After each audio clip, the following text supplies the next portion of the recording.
YouTube video players control কিভাবে আপনারা আপনাদের ভিডিওর স্ক্রিনের মধ্যে ওই চিহ্নগুলো অ্যাড করবেন এবং কিভাবে এর ডিউরেশন সেকেন্ডটাও আপনারা অ্যাড করবেন। এখানে আপনি ৩ সেকেন্ড, ৫ সেকেন্ড, ১০ সেকেন্ড এবং ৩০ সেকেন্ড পর্যন্ত আপনি ডিউরেশন সেকেন্ড অ্যাড করতে পারবেন ভিডিওর মধ্যে।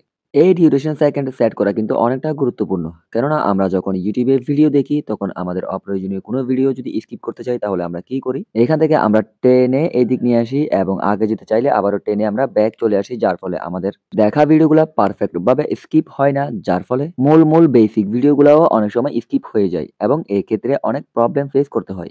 আবার অনেক সময় আমরা যখন YouTube এ ভিডিও দেখি, ভিডিও দেখার পর যদি স্কিপ করার সময় যদি এখানে স্ক্রিনের উপর টাচ করি তাহলে কিন্তু এগুলা বের হয়ে আসে এবং অনেকক্ষণ যাবত এগুলা স্ক্রিনের উপর শো করায়, যার ফলে ভিডিওগুলা দেখতে একটু আনইজি ফিল হয়।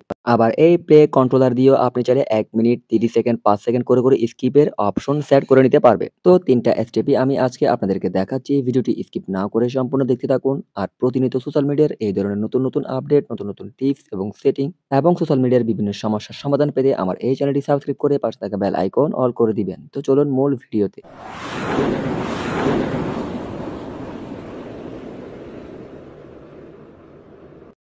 তো সর্বপ্রথম আপনাকে চলে যেতে হবে YouTube অ্যাপে।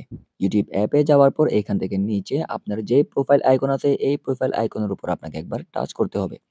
দেন এখানে দেখুন সবার উপরে ডান পাশে সেটিং আইকন, এই সেটিং এর উপর ক্লিক করবেন। ক্লিক করার পর এখান থেকে আমি সর্বপ্রথম আপনাদেরকে দেখাচ্ছি এর ডিউরেশন টাইমটি আপনি কিভাবে বাড়াবেন, কমাবেন। তো এখনো কিন্তু এনাবল করাটা সেটিংটি আমি দেখাচ্ছি না। আপনারা জাস্ট সম্পূর্ণ ভিডিওটি দেখুন। এখান থেকে জেনারেল অপশনের উপর ক্লিক করতে হবে। ক্লিক করার পর এখানে দেখুন ডাবল ট্যাপ টু সিক।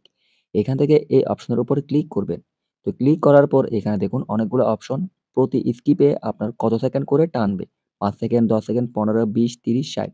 তো আপনার পছন্দ মতো করে আপনি দিতে পারবেন। তো বেশি না, আপনি জাস্ট ৫ সেকেন্ড করে দিয়ে রাখবেন। এর বেশি দিলে হয়তো আপনি গুরুত্বপূর্ণ ভিডিওগুলা মিস করবেন। তো আমি ৫ সেকেন্ড দিলাম, দেওয়ার পর এখান থেকে চলে আসলাম। দেন এখান থেকে আমি আবারও ব্যাক দিয়ে চলে আসবো।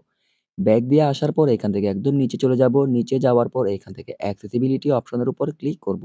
তো এখানেও কিন্তু অনেক কাজ আছে। তো accessibility র উপর ক্লিক করার পর এরকম আপনার অপশনটি ডিসেবল থাকবে। তো ডিসেবল থাকলে কিন্তু ওই কন্ট্রোল, প্লেয়ার কন্ট্রোল আপনার স্ক্রিনের উপর থাকবে না। তো এই অপশনটি আপনারা ফার্স্ট এনেবল করে দিবেন। এনেবল করার পর এখানে নিচে হাইড প্লেয়ার কন্ট্রোল অপশনটি হাইলাইট হয়ে যাবে। এখানে ক্লিক করবেন।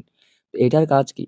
তো এইখানে এই অপশনের কাজ হচ্ছে আপনি যখন ভিডিও টানার সময় স্ক্রিনের উপর টাচ করবেন তখন ওই অপশনগুলা প্লেয়ার্স কন্ট্রোল ভেসে উঠবে।